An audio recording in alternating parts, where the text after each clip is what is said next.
네, 마무리하도록 하겠습니다. 자, 잠깐 저를 봐주시면 감사하겠습니다. 지난주에 함께 공부했던 거를 살펴보도록 하겠습니다. 파트 2 페이지 3페이지에 나와 있는 것이죠.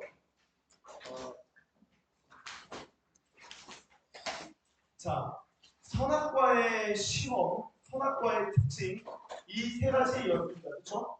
선악과의 특징이 무엇이었죠? 첫 번째는 먹음직스럽다. 두 번째는 보암직스럽다. 세 번째는 지혜롭게 할 만큼 탐스러운 것이다.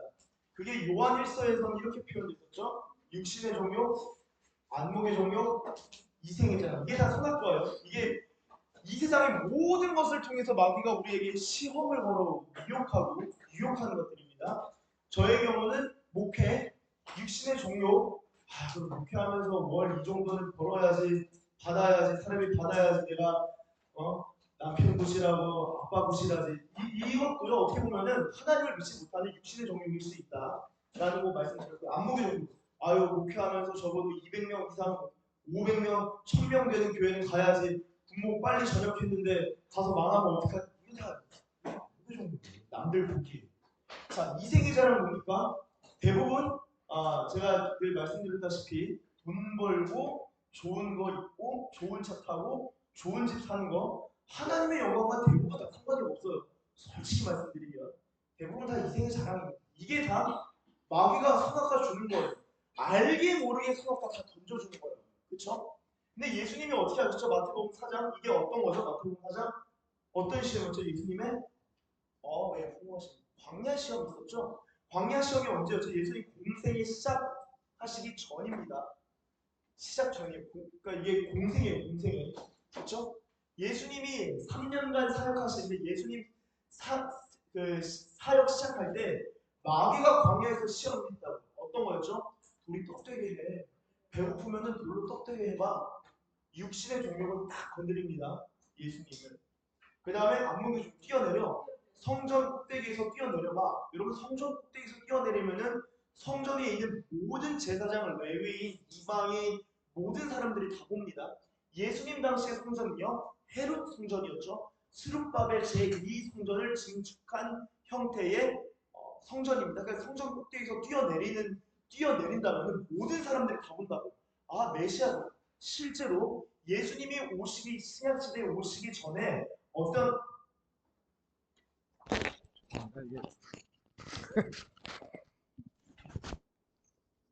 이제 녹화를 하기 때문에 제가 이제 못 오신 분들을 위해서 진짜 제자훈련 서비스가 장난이 아니에요 지금. 잘 나와야 되니까. 자, 여러분 그 성전에서 뛰어내리라. 그러니까 당시에 예수님 오시기 전 예수님 당시에는 메시아는 성전 꼭대기에서 그러니까 성전 꼭대기에서 나팔을 불 때 올 것이다. 라는 신념이 있었어요. 그런 신앙이 있었습니다. 그래서 나팔을 성전 꼭대기에서 꾹꾹 불면은 그걸 듣고 메시아가 나타날 것이다. 라고 하는데 시편 말씀을 가지고 마귀가 건드려요. 말씀으로 건드립니다. 뛰어내려봐. 너 메시아인 거 사람들한테 증명해봐. 네가 메시아인 걸. 예수님 넘어가셔요? 안 넘어가셔요? 기록되었다고 말씀으로 이기십니다. 마지막이 뭐였죠? 내게 절해. 이 천하 만국의 영광은 다 내게 넘겨준 것이므로 내게 절하면 내가 내게 넘겨주겠다. 자, 여러분 마귀가 사람을 부하게 하거나 아프게 하거나 낫게 하는 것 가능합니까? 불가능합니까? 예, 좋습니다. 이제 답이 잘 나오시네요. 다 가능한 것들인데 예수님이 어떻게 하셔요? 육신의 정욕 안 넘어가셔요? 안목의 정욕 안 넘어가셔요? 이생의 자랑? 이거 원래가 예수님의 것이었는데 안 넘어가십니다. 다 말씀으로 이기시는 거예요. 다 말씀으로 이기십니다. 자, 그런데 공생에 시작할 때 제가 지난주는 여기까지만 말씀을 드렸어요. 자, 공생에 시작할 때 요 세 가지 시험을 이기셨는데 공생의 마지막에 예수님이 어떤 사역이 펼쳐지죠? 예수님의 사역은 대부분 갈릴리 사역입니다.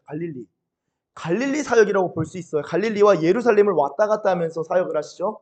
예루살렘, 갑자기 영어. 예루살렘입니다. 갈릴리랑 예루살렘을 왔다 갔다 하시는 사역인데 예수님 공생의 마지막에 어디서 사역하십니까? 골고다에서 사역하시는 거예요. 그게 십자가 사역입니다, 여러분. 이 십자가를 지기 전에 예수님이 어떻게 하시냐? 아버지의 원대로 되길 원합니다. 주님, 나의 뜻이 아니라 내가 이걸 못 이길 것 같아요, 이 시험을. 근데 아버지 뜻대로 되길 원합니다. 라고 뭐 하셨죠? 겟세마네에서 기도하신 거예요. 예수님의 승리의 비결에는 말씀으로 기도하시고 말씀으로 응답받고 말씀으로 이기신 겁니다. 근데 또 다시금 두 번째 같은 말씀으로 나가셔서 뭐 어떻게 하죠? 자, 마태복음 26장 성경 다 펴보시길 바랍니다. 저희 제자 훈련의 준비물은 성경책이죠.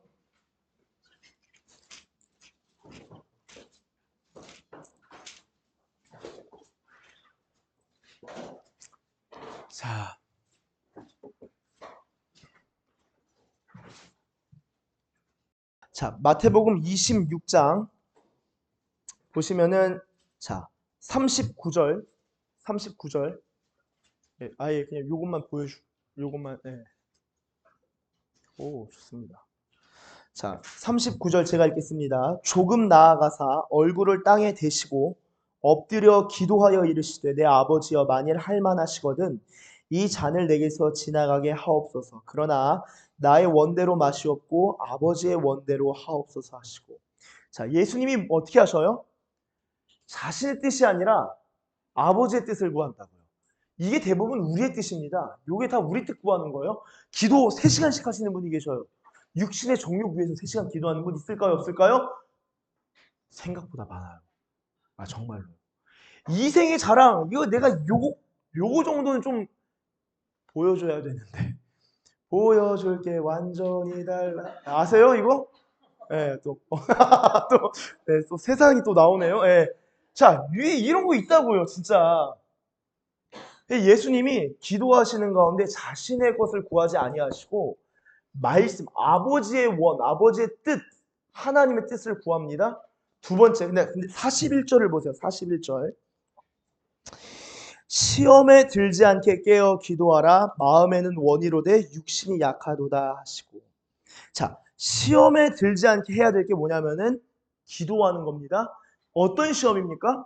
예수님 이거 지금 골고다 사역 전에 여기는 어디죠? 지금 기도하시는 장소가?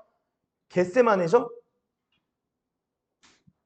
저희가 지난주에 요 선악과를 이기는 방법으로서 갈라디아서 2장 몇 절이었죠?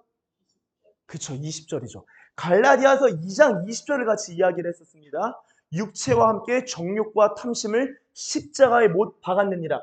육체와 함께 정욕과 탐심을 십자가에 못 박았느니라. 그게 갈라디아서. 그런즉 이제 내가 육체 가운데 사는 것은 나를 사랑하사 나를 위하여 자기 자신을 버리신 하나님의 아들을 믿는 믿음 안에서 사는 것이라. 이 말씀이 황진호가 이제 이 육체로 살아가는 삶은요, 그리스도가 이 안에서 살아가시는 삶을 제 몸을 통해서 살아가는 거예요. 사실상 오늘 우리 자신이 성전이라고 했죠.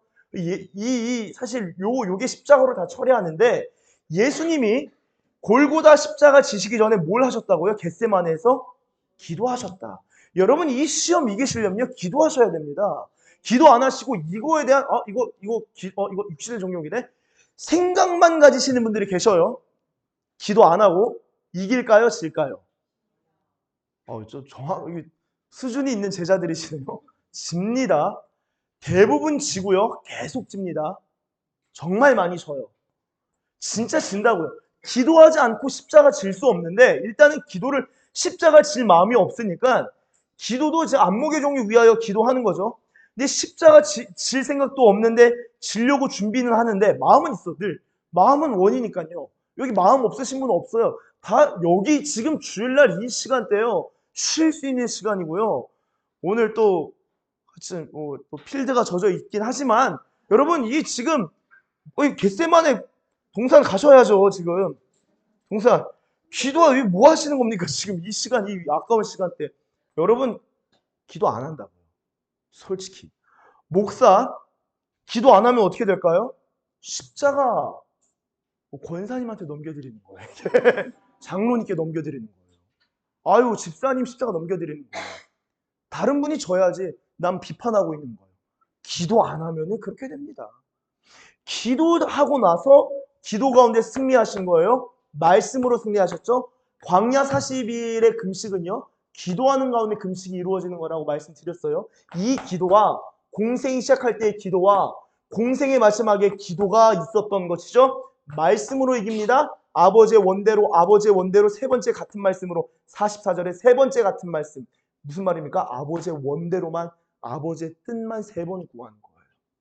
그리고 십자가 질 수 있었던 것입니다.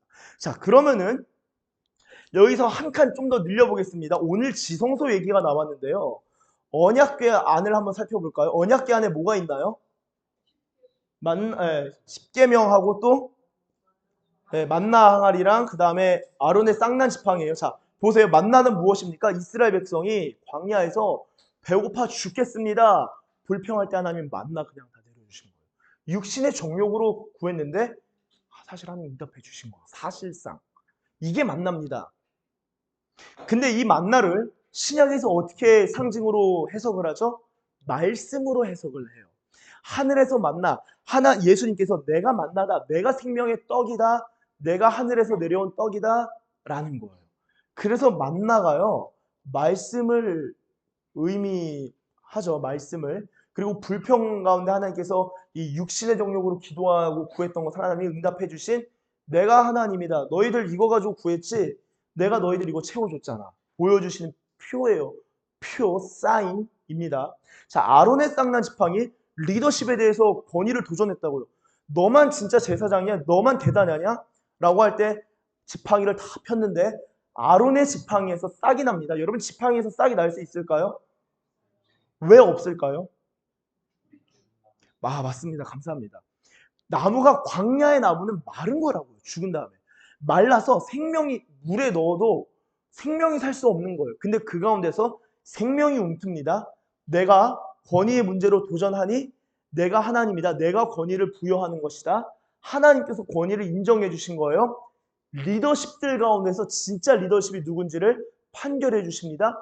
도대체 보이는 거 누구의 지팡이가 진짜냐? 안목의 정욕. 확인해보자 라는 것에 대해서 쌍난 지팡이가 있는 것이죠. 자, 그리고 오늘 제가 이 파트 3에서 다룬 게 지혜를 다뤘지만 첫 번째가 솔로몬 이야기가 좀 많이 나왔죠. 그 다음에는 두루마기를 빠는 거. 여러분 두루마기를 빠는 의미에 대해서 공부를 해본 적이 있으세요? 사실 성경에서 이렇게 정말 많이 나오는데 지금까지 우리는 무관심했던 것입니다. 정말 중요한 개념이거든요. 두루마기를 빠는 게 옷이라는 개념도 창세기부터 요한계시록까지 나오고 레위 같은 경우는 유대인들이 어릴 때부터 우리 어릴 때 ABC부터 영어부터 가르쳐 주려고 하잖아요. 그렇죠? 근데 그들은 레위기부터 배운다고요. 하나님의 말씀을 어떻게 지킬 것인지 그 법도가 뭔지 거룩이 뭔지 예배가 뭔지 레위기부터 가르친다는 거예요. 거기에는 빨래하라 빨래하라 빨래하라 빨래하라 거의 그냥 옥시크린입니다. 자, 그런데 그 빨래하는 것에 대해서 우리는 관심이 없다고요. 옷을 빤다? 그냥 맨날 빠는데 성경적인 표현과 문구들이 있는 거예요. 자, 그렇게 볼 때 오늘 솔로몬 이야기가 나왔고 지혜에 대해서 그리고 두루마기를 빠는 것이 나왔죠. 이 지혜에 대해서 쭉 나오는데 이 지혜가 제가 선악과를 지혜의 문제라고 이야기했습니다. 제가 학자들 이런 거 의견 쓰지 않았지만 또 지난주와 똑같이 혹시 나 혼자 그렇게 생각하는 거 아니야? 아닙니다. 고든 웬 하미라는 학자도 선악과를 지혜의 문제로서 상정을 하고 이해를 합니다. 풀어나갑니다. 자, 지혜의 문제인데 이생의 자랑, 지혜롭게 할 만큼 탐스러운 거죠. 이생의 자랑, 내게 절하라. 아주 뭔가 있어 보이는 그리고 세 번째 같은 말씀으로 예수님 다 이기신 거고 십계명. 자, 여기 와서 이제 나오는 거예요. 십계명이 지혜고요. 선악과도 지혜의 문제입니다. 자, 그러면은 선악과를 먹음으로써 지혜를 취할 거냐? 아니면은 진짜 지혜를 알려주는 하나님의 율례와 계명과 말씀을 따를 거냐? 완전히 극명하게 나뉘는 거예요. 두 가지 길로 쫙 나뉘는 겁니다. 그래서 지난주에 주제가 선악과를 거부하는 것. 그것은 곧 시험을 이기는 것인데요. 시험을 이기는 자에게는 오늘 읽으셔서 아시겠지만 어떤 게 열린다고요? 선악과를 거부하면 생명나무를 취할 수 있게 됩니다. 그게 이제 영생을 얻는 거예요. 이 말씀과 지혜 이 두 가지를 아주 극명하게 보여주는 것이죠. 요것도 이 말씀에 있어서 하나님께서 모세에게 율법을 주시지 않습니까? 이런 그림들이 성경에 다 있는 것이다. 자, 확인하시면 되겠습니다. 자, 그러면은 저희 이제 다 읽어 보셨을 텐데요. 제가 계속 누차 말씀드리지만 반복 강조 하지만 성경을 읽는 것 통독 상당히 중요하고 묵상하는 것 중요하고 연구하는 것 중요하고 실천하는 것 중요한데 이것들이 동시다발적으로 그리고 순환적으로 계속적으로 일어나야 된다 말씀을 드렸습니다. 자, 그러면은 오늘 자 1페이지 가보도록 하겠습니다. 자, 파트 3입니다. 생명나무를 취하라.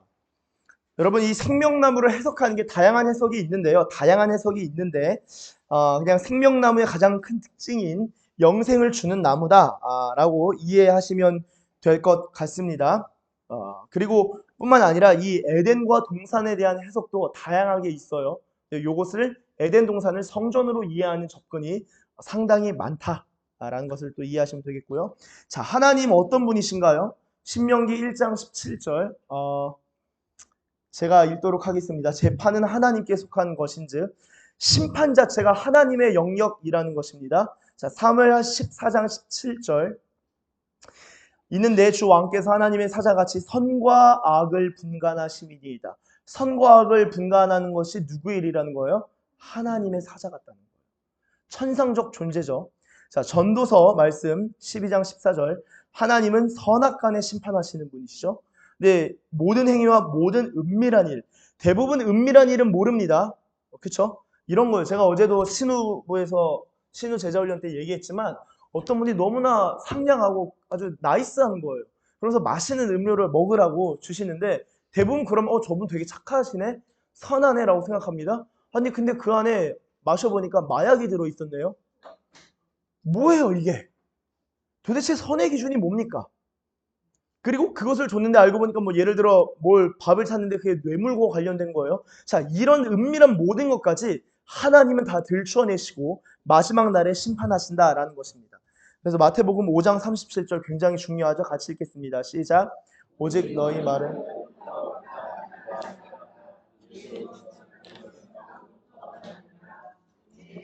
네, 2번 진정한 선악의 구별 마지막 날에 있을 것입니다. 알곡 가라지 양과 염소 선인 악인 구분이 있을 거고요. 구별 구분 분리가 선과 악의 영원한 분리가 일어날 것입니다. 자, 그렇다면 인간이 선악을 알게 되었다는 것 이게 어떤 의미일까요?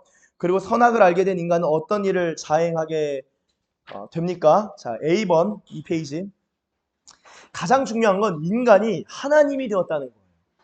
하나님이 되었다라는 것의 구체적인 의미는 인간이 심판한다라는 것입니다. 심판자가 됐다는 거예요. 이것은 인간이 스스로 이제 속은 거죠. 본인이 하나님이 아닌데 내가 하나님이라고 착각하게 됩니다. 갈라디아서 6장 3절 만일 누가 아무것도 되지 못하고 된 줄로 생각하면 스스로 속임이라. 자, 요거 문제의 발단으로 좀 가보면요. 역시 뱀의 말을 좀 확인해 봐야 됩니다. 뱀이 창세기 3장 5절에서 너희가 그것을 먹는 날에는 너희 눈이 밝아져 하나님과 같이 되어 선악을 알 줄을 하나님이 아심이니라. 자, 여기서 중요한 건요. 하나님 진짜 아셨을까? 모르셨을까? 이게 중요한 게 아니라 문제는 인간이 하나님의 말씀 무시하고 뱀의 말을 수용한 것입니다. 자, 이게 창세기에서만 뱀의 말을 수용할까요? 우리의 삶에는 지금 없을까요? 어떠세요? 아마 없지 않나 라고 하시는 분은 모르고 당하시는 거고요. 있는 것 같은데 그러면 알고 당하시는 겁니다. 예, 알고 안 당하시려면 말씀으로 이기고 기도하는 것밖에 없습니다. 성령의 도우심이 있어야 되죠. 우리의 육체와 정욕과 탐심이 십자가에 못 박아야 되고요. 예, 그래서 결국 우리가 이 선악과를 먹은 것은 하나님이 죄를 짓게 하신 게 아니라 우리 스스로 죄악의 길로 들어가게 된 것이다. 자처하게 된 것이다. 자, 야고보서 4장 11절 형제들아 서로 비방하지 말라. 형제를 비방한 자나 형제를 판단하는 자는 곧 율법을 비방하고 말씀, 율법을 판단하는 것이다. 그렇죠? 네가 만일 율법을 판단하면 율법을 지키고 준행하고 실천하고 순종해야 되는데 율법을 가지고 기준을 가지고 재판하고 남 심판한다. 그 말입니다. 그래서 12절 입법자와 재판관은 오직 한 분이시니 능히 구원하기도 하시며 멸하기도 하시느니라. 너는 누구이기에 이웃을 판단하느냐. 여러분 사실 이웃 판단의 죄는요. 진짜 많이 저지르죠. 진짜 많이 저지릅니다. 이게 엄청 흔하게 우리가 죄 짓는 것 중에 하나죠. 자 2번 보시면요. 심지어 인간은 도덕적 선에 대한 의미도 자의적으로 해석하게 된 거예요. 그래서 하나님이 이거 죄다 라고 하는 것 죄 아닌 것 같은데 이거 선하다. 그게 굳이 선한 건가? 너무 고리타분한데? 뭐 내지는 너무 보수적인데? 뭐 이런 것들. 자, 잠언 17장 15절 한번 같이 읽겠습니다. 시작. 악인을 의롭다 하고 의인을 악하다 하는 이 두 사람은 아멘. 욥기 40장 8절 제가 있습니다. 네가 내 공의를 부인하려느냐? 네 의를 세우려고 나를 악하다 하겠느냐? 이사야서는 악을 선하다 하며 선을 악하다 하며 흑암으로 광명으로 흑암을 삼으며 쓴 것으로 단 것을 삼으며 단 것으로 쓴 것을 삼는 자들은 화 있을진저. 저희의 문제는 우리가 말씀을 다 안다는 거예요. 말씀을 안다는 착각을 참 많이 한 것 같습니다. 근데 당장에 저희 그 두루마기를 빠는 거 모르잖아요. 사실 잘. 이런 착각들이 많은 거죠. 그렇게 되면 말씀을 모르기 때문에 악을 보면서 선하다 하는 일들이 일어나게 되는 것입니다. 자, 3번. 이제 지혜가 무엇이냐라고 할 때 지혜는 이제 선악을 분별하는 것이다. 선악을 분별하는 것. 요것을 이제 지혜라고 하는데요. 두 번째 문단. 선악을 분별하는 기준은요, 우리 자신이 아니라 하나님의 말씀이죠. 그렇기에 인간에게 있어서 지혜란 자신을 신뢰하지 않고 하나님을 신뢰하는 것이며 사람을 두려워하는 것이 아니라 하나님을 경외하는 것으로부터 시작이 됩니다. 이 지혜로부터 선악의 참된 분별이 함께 시작되는 것이지요. 시편 111편 10절 같이 읽습니다. 시작. 여호와를 경외함이 지혜의 근본이라 그의 계명을 지키는 자는 다 훌륭한 지각을 가진 자이니 여호와를 경외함이 아멘. 잠언 3장 제가 읽습니다. 너는 마음을 다하여 여호와를 신뢰하고 내 명철을 의지하지 말라.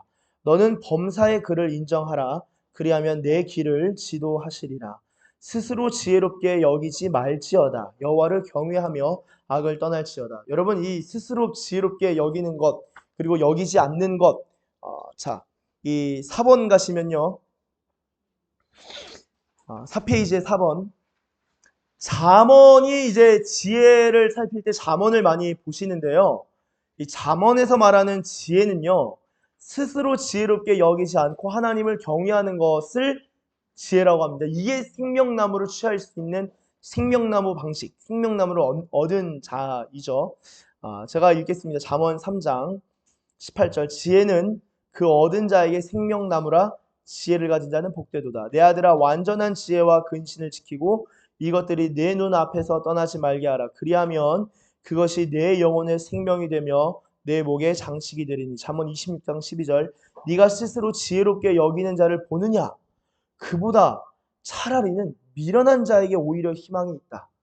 여러분 놀랍지 않습니까? 말씀에 욥기 사람들은 그를 경외하고 그는 스스로 지혜롭다 하는 모든 자를 무시하느니라.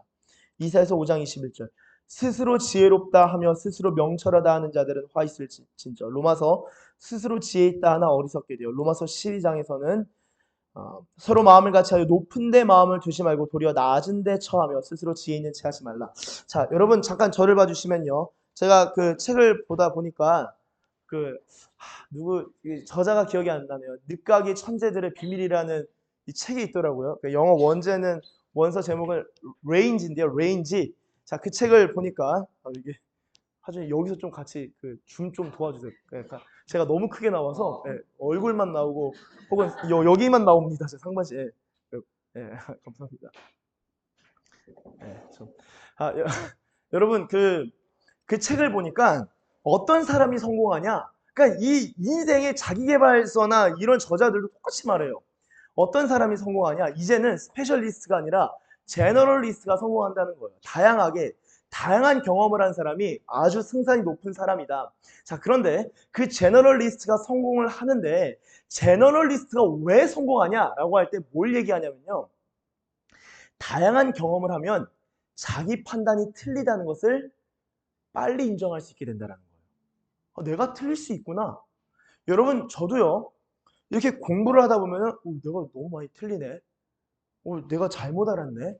이런 것들이 많습니다. 그리고 이제 다양한 목사님들뿐만 아니라 그래 저도 이제 유대문헌이나 이제 나중에 만약에 하나님이 길을 열어주셔서 이제 미국을 가게 되면은 저의 드림 리스트, 버킷리스트 중에 하나가 유대인 랍비들하고 얘기를 해보는 거예요. 물론 이제 잘 들으면 좋겠지만 안 되면은 통역 파파고를 켜서라도 한번 이렇게 대화를 해보고 싶은데 다양한 경험을 하고 다양한 상황을 접하다 보면은 내가 틀린 것을 인정한다는 거예요. 사실 성경에 이미 나와 있습니다. 스스로 지혜롭다 하는 것이 어리석은 것이고 스스로 지혜 있게 여기는 사람보다는 내가 좀 미련한 것 같은데 나 부족한데 그 사람한테 오히려 소망이 있다는 거예요.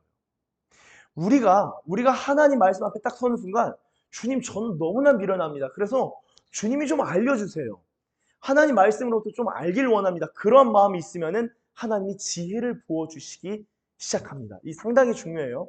제가 오기 전에 여기 서산 오기 전에 병원 원목 군 병원 원목으로 있으면서 CP라는 걸 했어요. CP 클리니컬 패스토럴 에듀케이션이라고 해서 실제 이제 강한 스트레스 상황에 있는 환자들 엄청난 스트레스 상황이 있죠. 그 사람들하고 이제 대화하고 상담하는 것을 배우는 겁니다. 제가 세 번째 유닛까지, 서드 유닛까지 했어요. 네 번째까지 하면은 슈퍼바이저 과정으로 들어갈 수 있는데 제가 진짜 바쁜 와중에 그거 막 다 하고 막 과제 제출하고 상담 일지 기록, 상대방 말 패턴 분석하고 막 했는데요.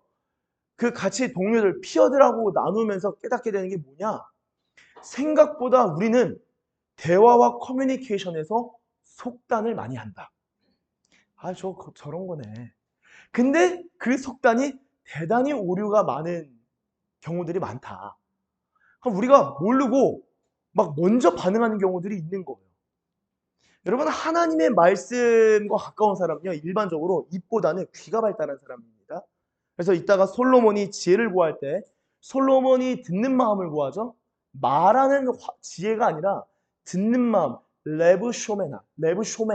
이게 들을 수 있는 understanding heart, discerning heart. 이게 바로 들을 수 있는 거거든요. 듣는 것에서 분별하지 말하는 것에서 분별하는 것이 아닙니다. 그래서 제가 목회자로서 저는 말을 해야 되거든요. 저 같은 경우는 어떻게 지혜를 얻어야 될까요? 말하는 시간보다 10배나 더 많이 듣는 시간이 필요한 거예요. 정말 많이 공부해야 됩니다. 저 오늘 7시 50분에 잤어요. 와가지고 일하고 잠깐 12시에 침대 옆에 누워있다가 일어나서 주일 준비도 이것도 다시 읽고 다시 공부하고 관련된 이거 책들 여기 와서 다 찾아간 다음에 주석 다시 보고 하면서 혹시라도 틀린 말 할까봐 해막 7시 50분에 자고 2시간 자고 그래서 이제 온 거죠. 사실상 거의 그나마 이제 비행기에서 좀 자고 그래서 이제 괜찮았지만 저도 이게 성경을 알고 싶은 게 재밌어요. 근데 이게 힘들면 못 하는데 이게 근데 더 중요한 건요. 유대인들은 정말 많이 공부합니다. 이 그리스도인들의 큰 약점 중에 하나가 공부를 안 해요. 문제는 기도라도 좀 많이 해야 되는데 기도도 안 해요. 유대인들은 천국예배에서 기도하거든요. 왜 기도한 줄 아세요? 그 뒤에 황금사원 있죠. 황금돔, 이슬람. 그게 모리아산이거든요. 원래. 그거 시온산이에요. 시온으로 가기 위해서 눈물을 흘리며 씨를 뿌린 자는 기쁨으로 단을 거두리로다. 통곡에서 계속 울면은 이 벽이 이제는 시온까지 연결돼서 저 황금돔을 차지할 수 있을 거라는 믿음이 있어요. 지금도. 그러니까 이슬람 무슬림들 입장에서 통곡에 비해서 유대인들이 기도하는 거 보면은 꼴보기가 싫은 거예요. 쟤네들 지금 시온에 들어오려고 하는구나. 장난 아닙니다. 그러니까 유대인들은요. 뉴욕에서도 투자해서 수백억 수천억 벌다가도 내가 시온에 가서 기도해야지. 이게 내 인생의 과업인데 하나님이 나를 유대인으로 부르셨으면 내가 이 국가를 우리 민족을 위해서 기도해야지. 그래서 다 내려두고 기도하다가 너는 사업을 접고 가서 기도하라. 그런 사람 있을까요? 없을까요? 찾아보면 간증 유튜브에도 많고요. 우리나라 옷 누리교 이런 데 가서도 간증해요. 왜 유대인만 그러냐고요. 그리스도인들 중에는 없습니까? 기도 사역하려고. 저도 그걸 두고 이제 아내랑 얘기하는 것 중에 하나가 만약에 주님이 일본 선교사로 부르시면은 일본에 뭐 여러 가지 사역을 많이 하면 좋겠지만 기도를 많이 해서 일본의 기도의 총량 가운데 조금이라도 좀 더 해야겠다. 그럼 주님이 기뻐하시겠다. 그래야지 부흥이 임하거든요. 이런 성경적인 개념들을 다 무시하고 언젠간 되겠지. 나 말고 네가 해라. 네가 가라 하와. 이거만 계속 중보하고 있는 거예요. 정말로. 여러분 저희가 이 내가 얼마나 잘못됐고 얼마나 틀렸냐 이런 것들을 아시려면은 계속적으로 지혜를 추구하면서 주님 앞에 나아가야 합니다. 공부 많이 해야 되고요. 이거 11페이지 왜 11페이지밖에 안 됩니까? 목사님 더 공부하세요. 그런 말 하시면 저 그런 마음이 있으셔야 돼요. 그리고 왜 꼭 목사님보다 덜 아시려고 해요? 저보다 더 많이 하셔야죠. 군종 목사님들보다 더 많이 하셔야죠. 더 공부하셔야죠. 아니 이게 진리의 문제잖아요. 뭐 그냥 수능 점수 내는 것도 아니고 이거 진리의 문제거든요. 제가 신우들한테 말합니다. 자, 여기 있는 신우들 20대인데 지금까지 저거 20년으로 치자. 자, 20년 살면서 지금까지 성경 과외 받아본 사람. 아니면 한 달 정도 집중해서 성경 훈련 받아본 사람 손 들어 보세요. 뭐 아빠가 뭐 목사님이다 선교사님이다 하나 상관없어요. 들을 수 있는 사람이 없어요.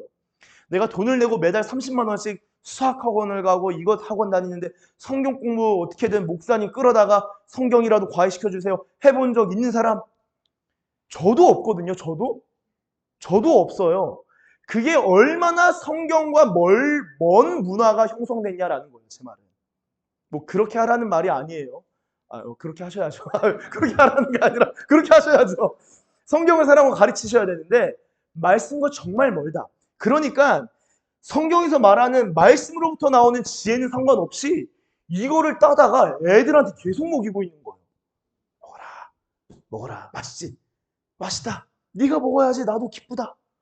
와, 육신의 정욕 먹어라. 안목의 정욕 해결해야지. 이게 뭡니까? 유대인들은 실제로 이거 두고 정말 이기려고 메시아를 예수님을 믿지도 않는데도 엄청 싸운다고요. 네.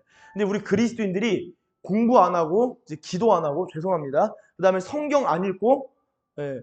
성경 많이 안 읽고 이렇게 또 BGM 좋은 BGM을 깔아주셔서 감사합니다. 이 중요한 말 할 때. 네. 네. 네. 네. 예. 네. 감사합니다. 네.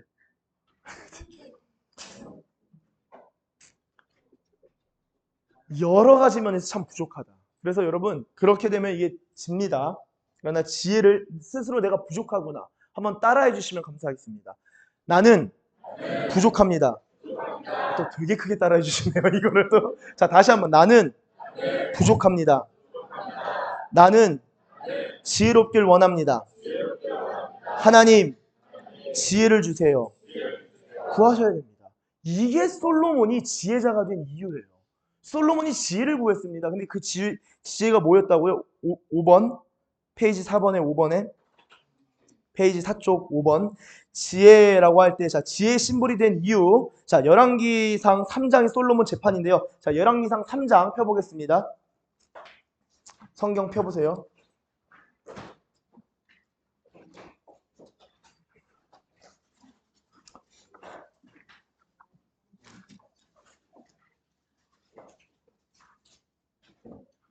솔로몬은요 일단은 원래 지혜로운 자였어요. 다윗이 볼 때 요 녀석 지혜로운데 싶었습니다. 그게 너는 지혜로운 자니? 라는 표현들이 앞에 나오고요. 2장 6절에 내 지혜대로 행하여 그리고 열왕기상 2장 9절에 너는 지혜 있는 사람이므로 그에게 행할 일을 알지니 그래서 실제 지혜가 있었는데 그 지혜를 가지고 기가 막힌 기도를 합니다.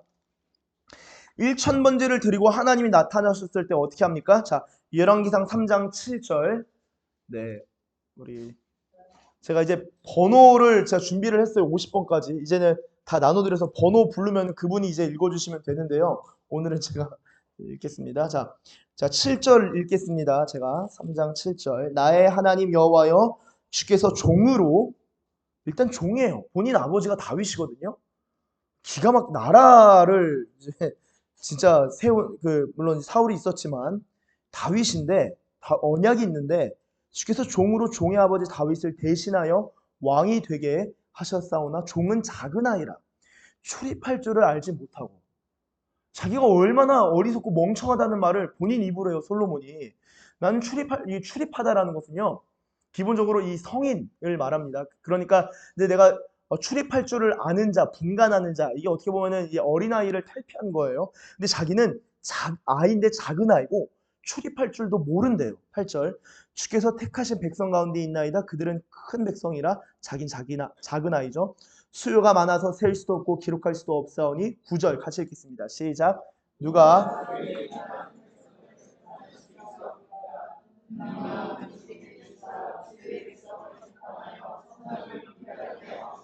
아멘. 이게 사실은 이게 생명나무여서 지혜를 다루는 교환은 아니어서 지혜에 대한 뭐 단어들 이거를 다 생략을 했습니다. 뭐 호크마도 있고요.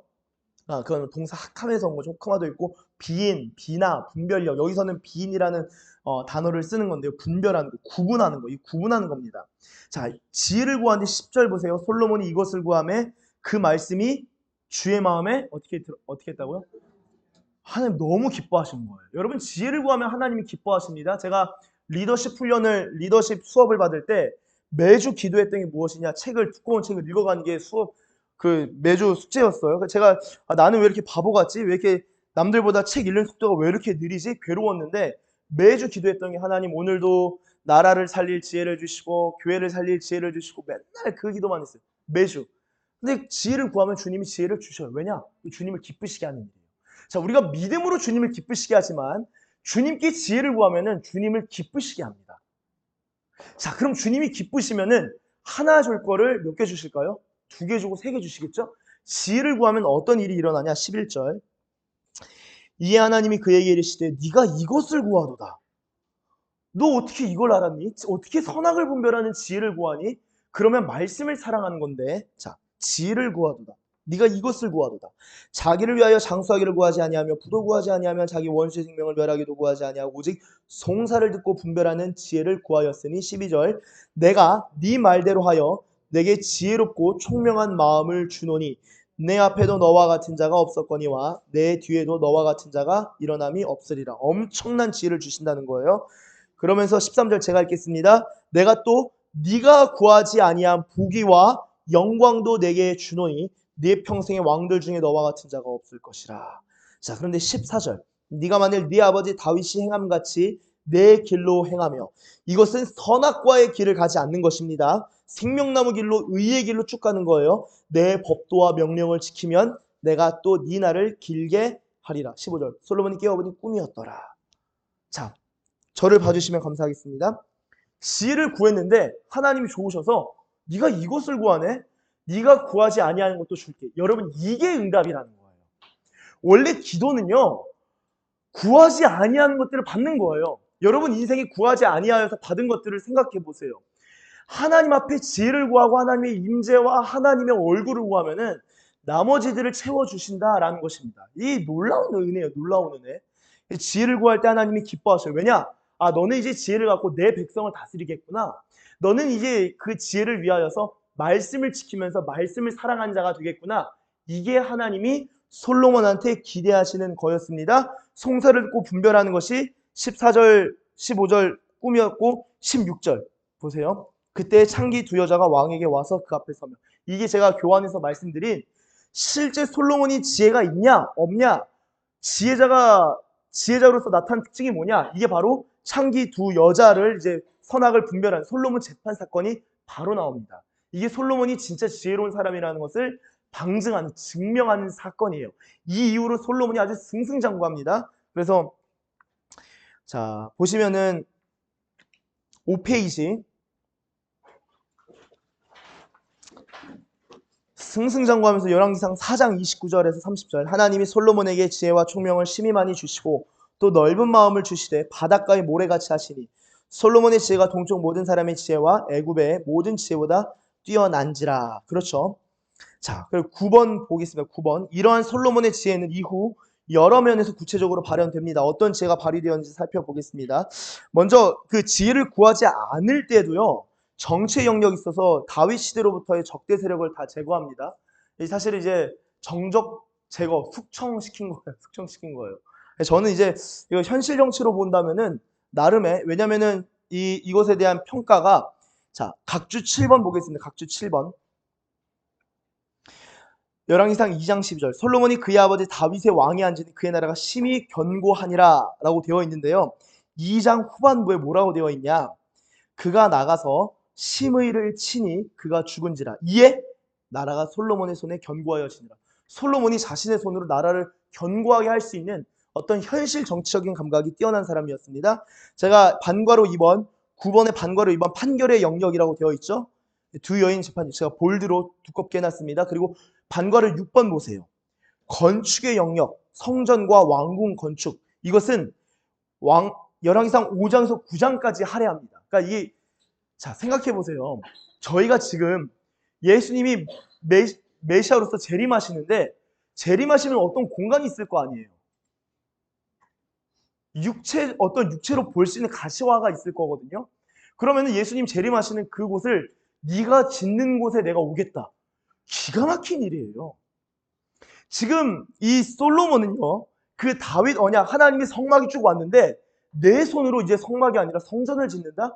기가 막힌 은혜와 복을 입는 것입니다. 그래서 솔로몬의 지혜로 성전과 왕궁을 건축하는 거예요. 건축의 면에서도 상당히 뛰어나게 잘 건축을 합니다. 그래서 제가 1번부터 9번에서 2번, 6번을 볼드체로 해놨고, 정치, 판결, 국정, 이걸 탁월하고 세심한 조직 편성도 있고요. 치세, 국민의 안녕이 있었죠. 지능, 건축, 구변, 부국, 강병, 여러 면에 있어서 이 지혜가 다 발휘가 됩니다. 외교에 있어서도 뛰어난 기량을 보여줬죠. 자, 근데 이제 가장 탁월한 것은 이제 선악을 분별하는 것. 그런데 지혜가 무뎌지는 사건이 발생합니다. 자, 열왕기상 11장 한번 가보도록 하겠습니다.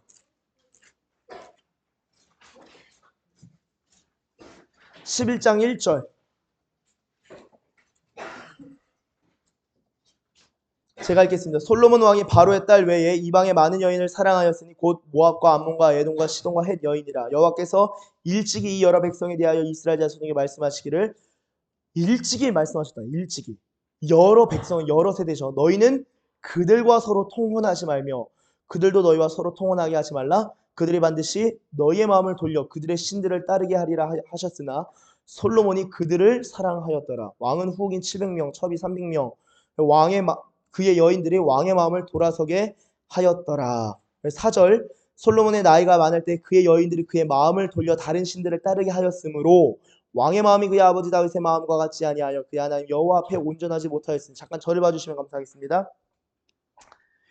자, 이 선악과 아담이 먹은 것과 관련해서 누가 꿰나요? 아담. 하와입니다. 하와는 누가 꿰죠? 뱀이죠. 자, 그럼 아담을 꿰는 사람이 누구냐? 아담을 꿰는 사람이 하와입니다. 솔로몬을 깬 사람이 그의 후궁들.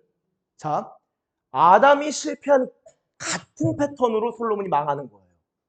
아담은요, 지혜자였습니까? 아닙니까? 상당한 지혜자입니다. 왜냐면요, 모든 동물의 이름을 불렀어요. 코끼리.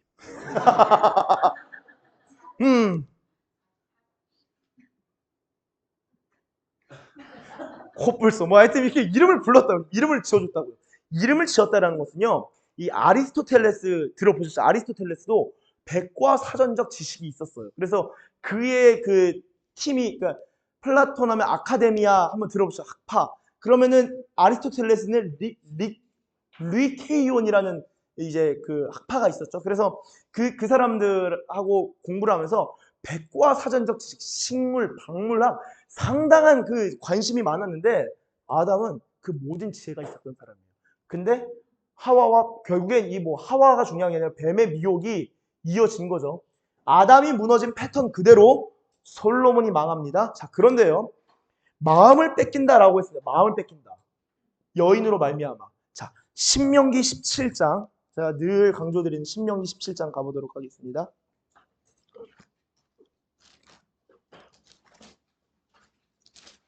왕이 할 일이 뭐냐?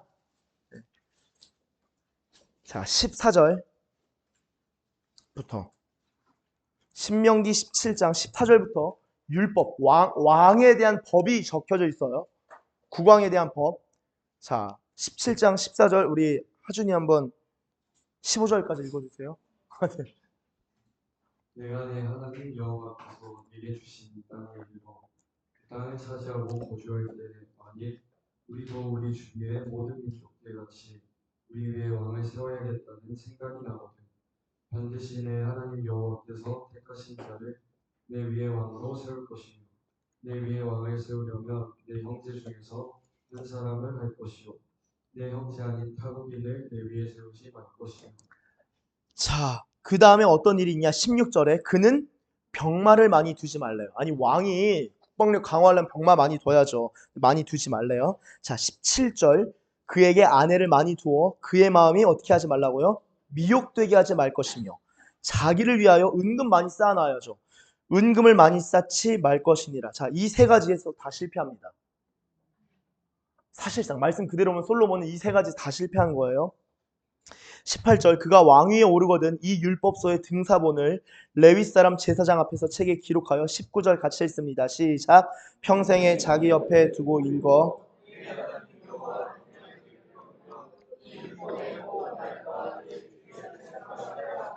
자, 20절 제가 읽겠습니다. 그리하면 그의 마음이 그의 형제 위에 교만하지 아니하고 이 명령에서 떠나 좌로나 우로나 치우치지 아니하리니 이스라엘 중에서 그와 그의 자손이 왕위에 있는 날이 장구하리라. 아멘. 자, 저를 봐주세요.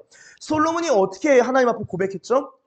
종은 작은 아이라 출입할 줄 알지 못합니다. 저는 택하신 백성들 중에 있습니다. 택하신 백성은 큰 백성인데 나는 작은 아이입니다. 이런 고백에는 제가 볼 때는 이때부터는 이제 신학적 상상 내지는 말씀의 묵상과 추론이 들어가죠. 성경을 진짜 많이 읽었을 거예요. 솔로몬이. 진짜 많이 읽어서 열왕기상 앞부분을 보면은 여호와를 사랑했다라고 써 있습니다. 여디디야. 솔로몬은 하나님을 사랑한 자고요. 하나님께 사랑을 받은 자였어요. 그래서 지혜가 막 쏟아졌는데 그 지혜로 말미암아 이 세 가지 시험을 이기지 못하고 아내 많이 두고 은금 많이 쌓고 그쵸? 그 평지 돌같이 흔하게 하였죠. 그리고 병마를 많이 두게 됩니다. 그걸로 말미암아 하나님이 주신 지혜가 막 부어졌는데 아담도 지혜가 있었는데 그 지혜에 있어서 선악과를 넘어간 것처럼 솔로몬도 지혜가 있었는데 선악과 시험에 졌다라는 거예요. 진짜 지혜가 뭐냐라고 할 때 결국에는 다시 작은 아이가 되어서 하나님의 말씀을 듣는 겁니다. 이게 상당히 중요해요. 상당히 중요해요. 이 패턴들을 우리가 이미 성경에서 보고 있다고요. 그런데 이 사람들이 졌는데도 불구하고 우리는 마음이 너무나 늘 안전해. 내 영혼 평안해. 내 영혼 스르르 잠들면서 언젠간 이기게 하시겠지. 여러분 우리는 지금 그런 생각이 있습니다. 결국에 솔로몬이 이 마음이 미혹되어서 하나님을 떠나게 됩니다. 아담이 마음이 미혹된 것처럼 하나님을 다 떠나게 되는 일이 일어나기 때문에 솔로몬을 통해서 지혜를 보지만 참된 지혜는 역시나 하나님을 경외하는 것이고 스스로 지혜롭게 여기지 않는 것이구나 라는 것을 깨닫게 되는 것이죠. 자, 1교시 이걸로 마치고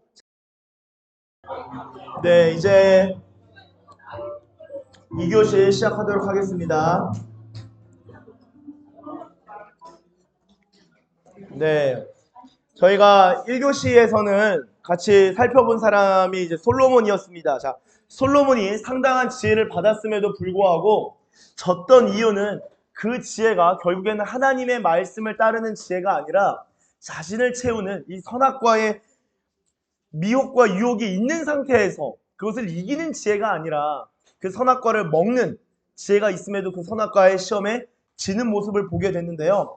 그렇다면 아담도 지고 솔로몬도 지고 도대체 어느 정도의 지혜를 가져야지 이길 수 있을까요?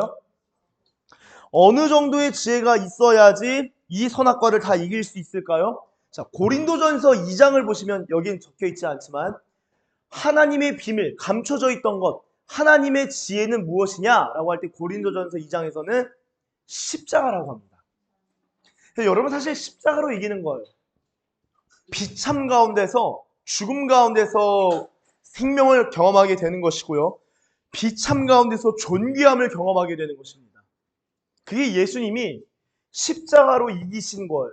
기도하시고 기도하시다가 결국엔 골고다에서 하나님의 아버지의 뜻을 3번 구하시고 이기게 되시죠. 그래서 예수님을 아멘이시다. 하나님 말씀에 아멘, 아멘, 아멘.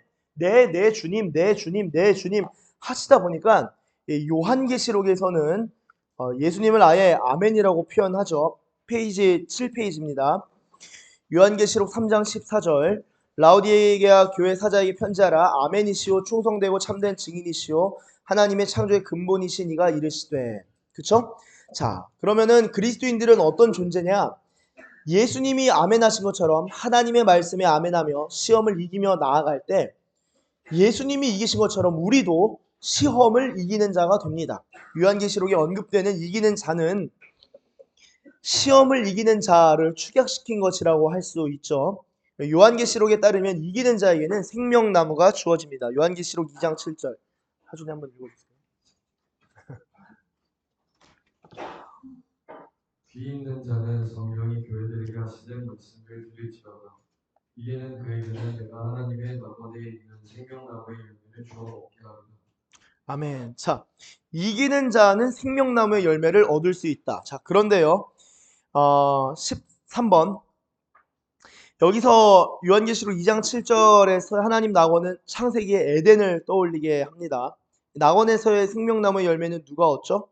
그러면은 아담은 제한된 거예요. 근데 이기는 자는 이 열매를 얻게 됩니다. 그러니까 생명나무란 선악과의 시험을 통과하는 자들이 받고 누릴 수 있는 것입니다. 그래서 A, B, C, D, E 다 읽어보셨죠? 네. F 보시면은 생명나무 길이 다시 열립니다. 창세기에서 닫혔는데 요한계시록에서 열리고요. 다음 페이지.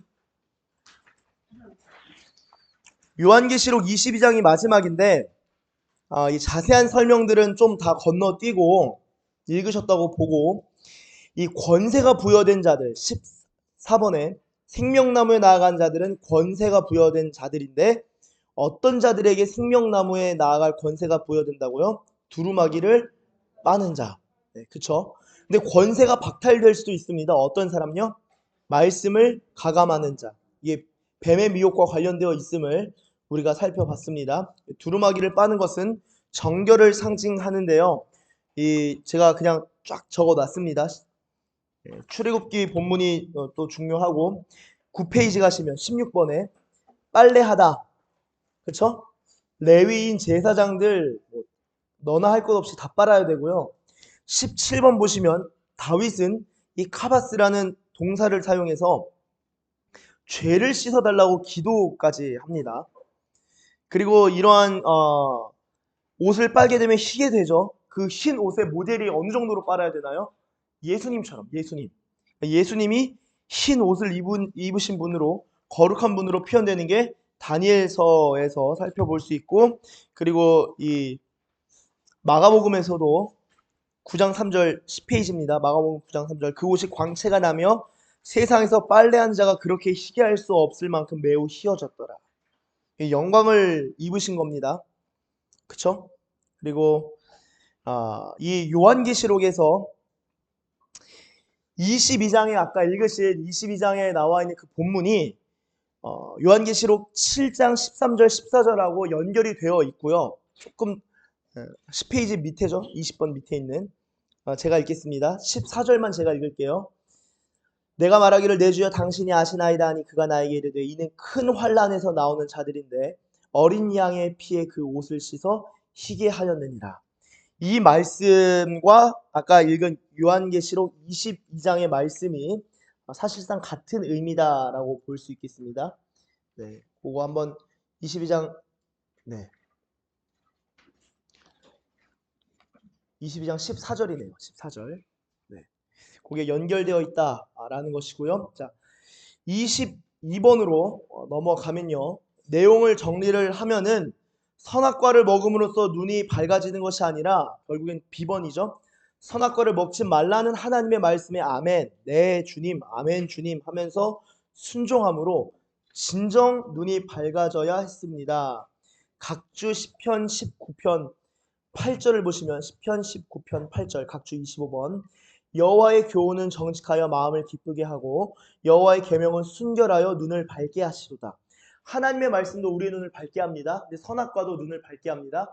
하나님의 말씀으로 말미암아 눈이 밝아지는 길을 가셔야 되는 거죠. 그렇게 갈 때 생명나무의 길이 열린다라는 것과 그리고 마지막 D번 하나님께서는 하나님의 백성들에게 생명나무 주시기를 원하신다. 그리고 우리는 종국에는 생명나무를 얻게 될 것인데요.